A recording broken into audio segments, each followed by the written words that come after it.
My name's Lucio. I work at Pentrepoeth up in Rwderen, Basleg. And my role in this school is the LLC lead. So part of that, I look at literacy and reading across the whole school and the progression of that. And part of my TLI is to check the curriculum mapping and how we progress throughout the whole school in all aspects, but predominantly literacy as well. I know that there's a couple of intervention sessions that we run in our school, which have been really effective, and it's nice to be able to see the assessment of those and the progress of those. And the one that I wanted to talk about was our literacy catch-up sessions that we do in predominantly PS1, which we focus on read, write, ink and our sounds and going through all of that side. And the way we run that is we spot through our assessment that children who are working below our expected standard in our school, and we work with those children then extra sessions with an LSA with the support of a teacher directing the LSAs. Obviously, with that in mind, there's the programming of structure for the teachers to make sure that the LSAs know what where to challenge the children, if they're going too fast, how to make it interactive so it's not tedious for the children, but also how the teaching assistants and the LSAs support the children to close that gap with their peers. And we do that through extra, like I said, sessions, daily sessions of phonics. And then we look at the impact of that through our literacy programme by doing an assessment every term to see how they've improved, which has been a glowing feedback for me to be able to review that and seeing how these children have been supported with that. Obviously, with all programmes, we always ask for parent support as well. So with that, we have extra worksheets that we give out to the parents to say, could you practice these? We put into our Seesaw app as well to practice that way. And we also have the use of it online. So we usually, with these children, we give out the newsletters with the Read, Write, Ink website to support with the sounds and everything like that as well. By the time they get to year 2, not many children are on this intervention programme then, which is great for us because we can see the impact that's had at that early, almost adaptation to our teaching in reception in year 1. But then by year 2, not many children are on there then, and they then go on to a different programme if they're still struggling with little things from year 2 to year 6 then. The resourcing side, obviously I talked about the LSAs.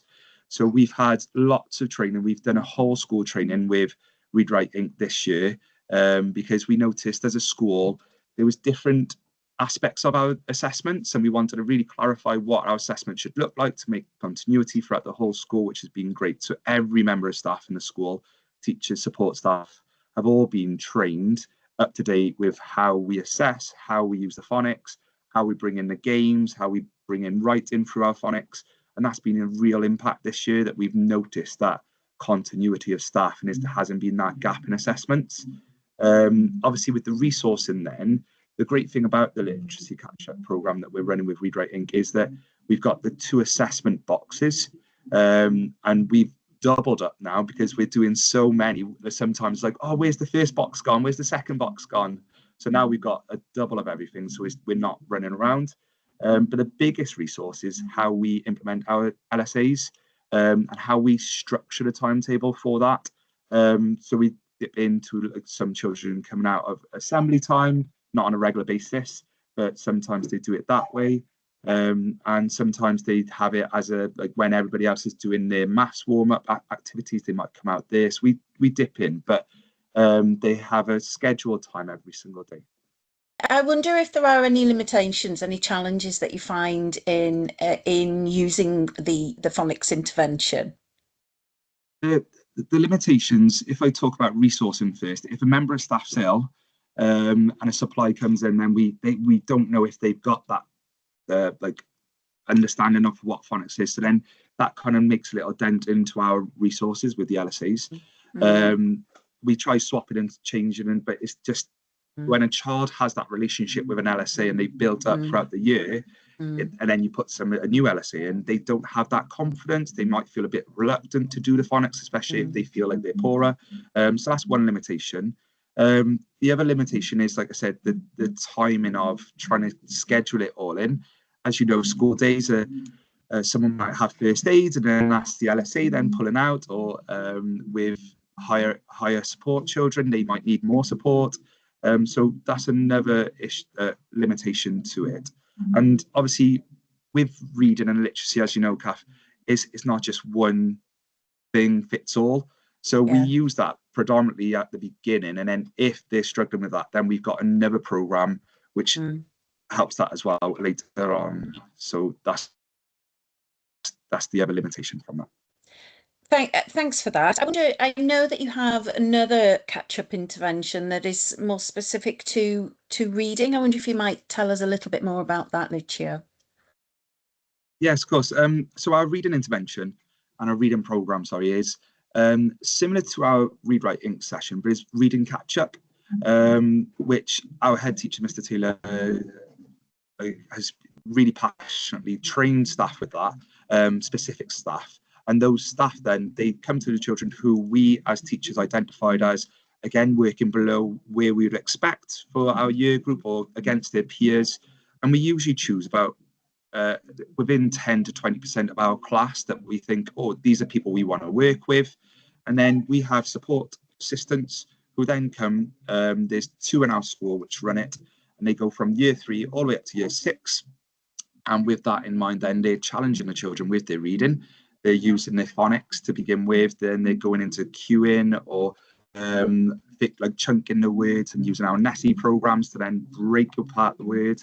And like I said before, in the literacy program that we run, one program doesn't fit all. But what we find is that these children who go out on regular occasions, who we have identified as children who need that reading support, the children who go out on a regular basis, they're making the progress and closing that gap, and they're getting more confident.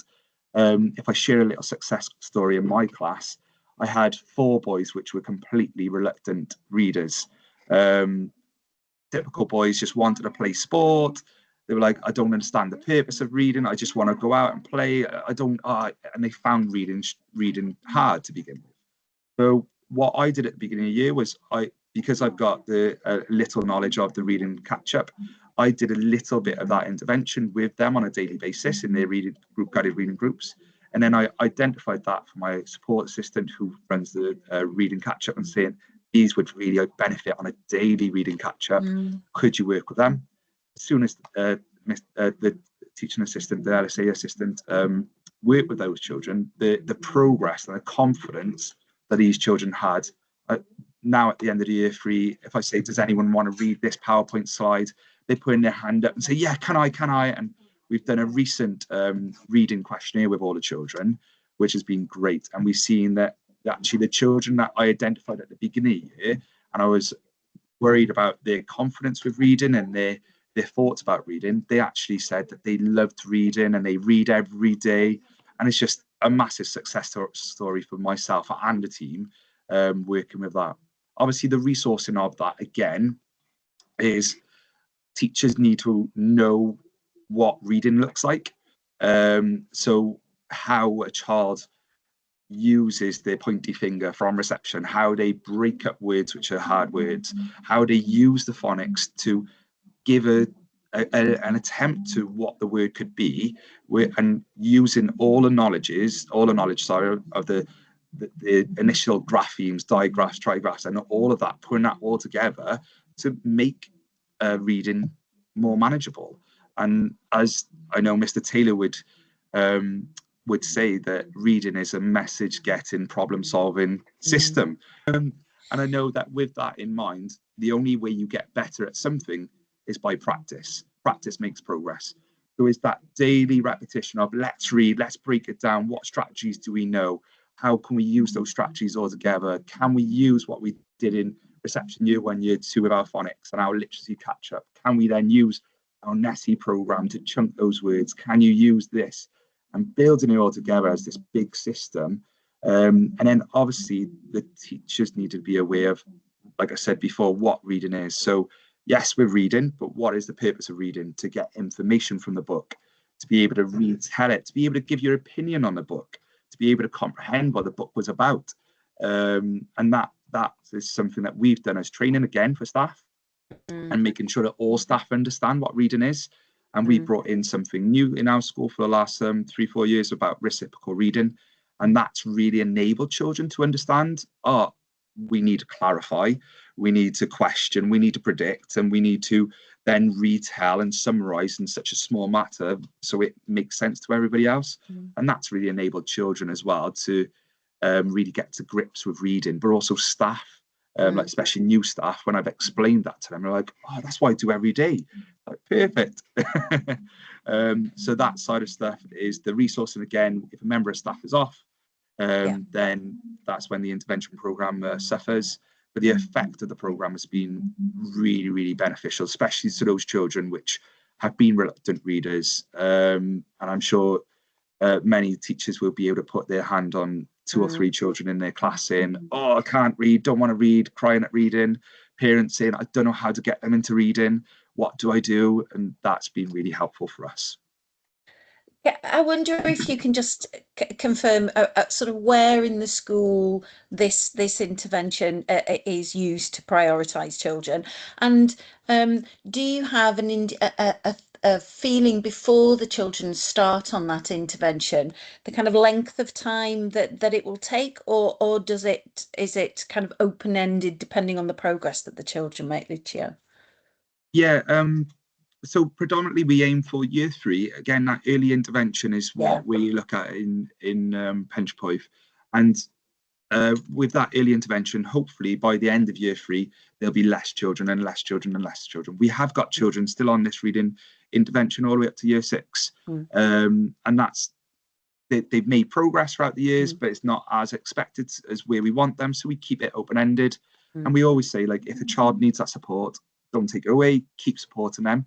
Some children, like for example, in my class at the beginning of the year, there was 6 children that I identified that needed that support, and now there's only 3. So we can see that 50% have made the progress that we expected, and then the other 3 is just that comprehension and that retell that I want to focus on. I've told the LSA, when you're doing that reading catch-up, that's what we're aiming for. Can you teach those skills at a one-to-one basis, a high support basis, rather than in that group guided reading or anything like that group structure? Yeah, no, that's great. And perhaps just one final question around the reading catch-up. Is there a particular assessment tool that you use in order to monitor that process? Is that something that's just in-house, or do you use the national test? How do you demonstrate that progress in terms of data? Yeah, so the data side, obviously, not as exciting as working with the children, but that's something that I do on the back side of everything. So we use the national test to see how they progressed with the reading assessments. We also use the benchmarking kits, so the PM benchmarking kits, and we follow that all the way through. We've also got our colour schemes for our Oxford Owl books and all the books that we use in school, and the Big Cat books and so on. So we can see that progress. So we use the teacher assessments, which we assess each term. To track that progress, we use the high support assessments as well. So our reading recovery assessments are linked with the PM books, and we can see that they're going up through the progress in the levels on the reading scheme as well, so which has been really great to see, and it's really, from a statistics point of view, black and white, we can see that progress is happening, which is amazing.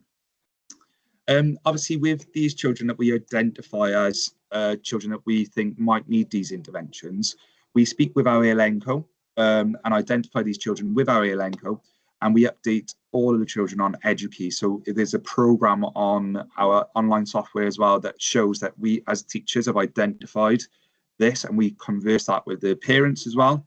So the parents know that they're on maybe an OPP for their reading challenges or their writing challenges or their sounds or something like that. And we obviously, if there is a child who is struggling with speech and language or anything like that at an early stage, we diagnose that and work with external agencies as well. Well, that's great. Thank you very much indeed, Lucio. Thanks for your time. And then supports with that as well. Right, okay. So just whenever you're ready. Obviously, with these children that we identify as children that we think might need these interventions, we speak with our ELNCO and identify these children with our Elenco, and we update all of the children on Edukey. So there's a program on our online software as well that shows that we as teachers have identified this, and we converse that with the parents as well. So the parents know that they're on maybe an OPP for their reading challenges or their writing challenges or their sounds or something like that. And we obviously, if there is a child who is struggling with speech and language or anything like that at an early stage, we diagnose that and work with external agencies as well. Great. Thanks, Cynthia. Is that right? Yeah, I was like, that's perfect. I know Miss Hall will